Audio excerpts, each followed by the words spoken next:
નમસ્કાર. મારું નામ છે અલ્પાશા. હું મુંબઈ શહેરની વતની છું. હું એક ગૃહિણી છું. સાહિત્ય ક્ષેત્રની વાત કરું તો હું છેલ્લા 6 વર્ષથી આ ક્ષેત્રે જોડાયેલી છું. આજે કહાનિયા ચેનલ દ્વારા પ્રસ્તુત થઈ રહેલા શબ્દ સરિતા શો અંતર્ગત હું મારો સ્વરચિત લેખ રજૂ કરવા જઈ રહી છું.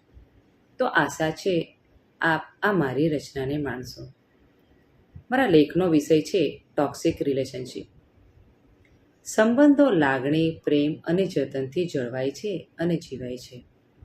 સંબંધોમાં સુમેળ હોય તો ફૂલની મહેકની જેમ કહ્યા વગર જ એની સુવાસ આજુબાજુવાળા અનુભવે છે.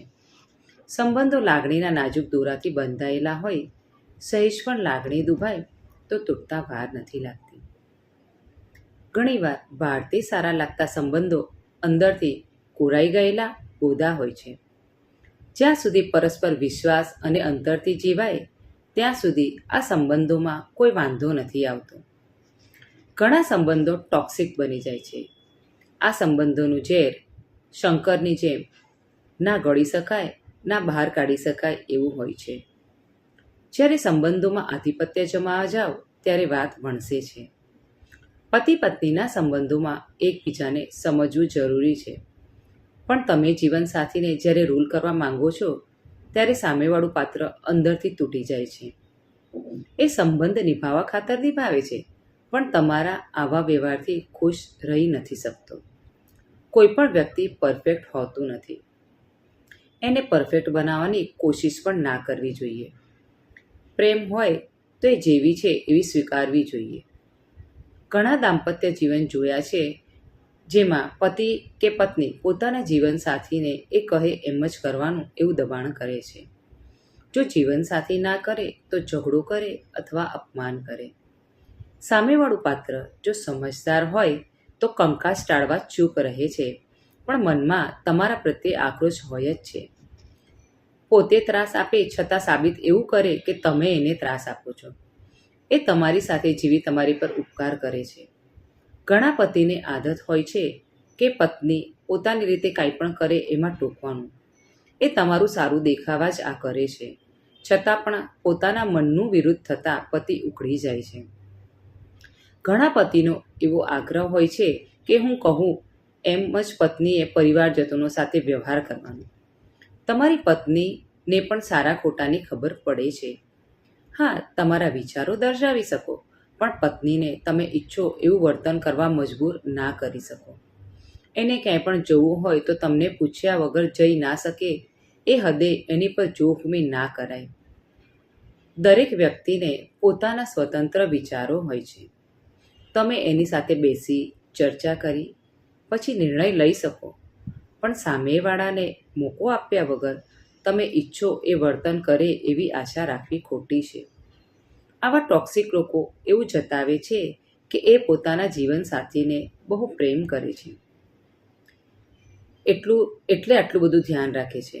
આ કઈ રીતનો પ્રેમ છે જેમાં તમે જીવનસાથીને મુક્ત રીતે ઉડવા પણ નથી દેતા? પ્રેમમાં ત્યાગ કરવાનો હોય, ત્યાગ માંગવાનો નહીં.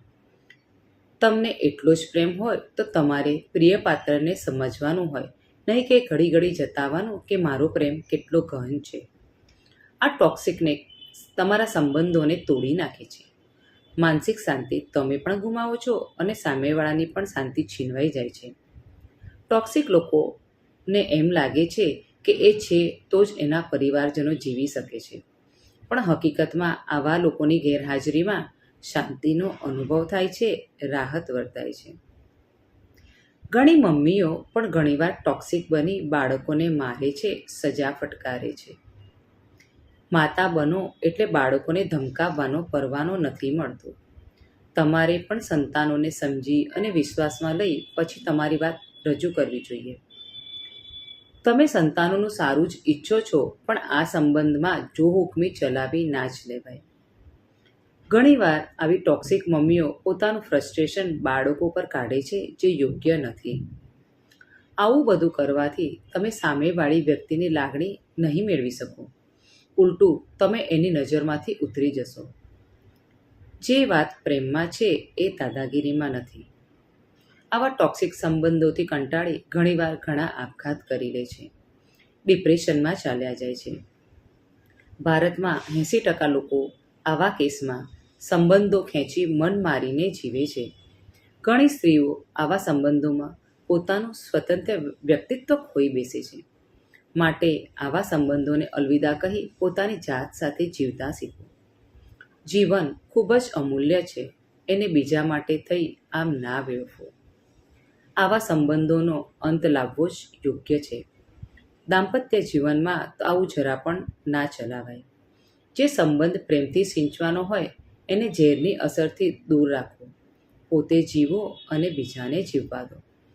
તમારો ગુસ્સો, તમારા સ્વભાવ માટે તમારી પત્ની જવાબદાર નથી. એનું અપમાન કરી રોજ તમાશો કરવો એ તમારા પરિવાર માટે શોભનીય નથી. તમે જન્મ લઈ ઉપકાર નથી કર્યો. તમારા બાળકો અને પત્નીને તમારો ગુસ્સો ઉતારવાનું સાધન ના બનાવો. નહીં તો એક દિવસ તમારા આ ટોક્સિક સ્વભાવથી બધા તમારાથી દૂર ચાલ્યા જશે. ઘણીવાર આવા સંબંધોમાં સામેવાળી વ્યક્તિ હોશિયાર હોય તો એનો વિકાસ રૂંધાય છે. એ પોતાની રીતે સ્વતંત્ર રીતે જીવી નથી શકતો.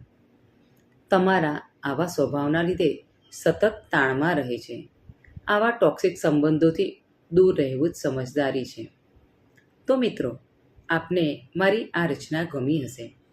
આવા જ અલગ અલગ સાહિત્યકારોની મૌલિક રચનાઓ સાંભળવા કહાનિયા ચેનલ દ્વારા પ્રકાશિત થતા શબ્દ સરિતાના શો સાથે જોડાયેલા રહો તેવી વિનંતી છે. અસ્તુ.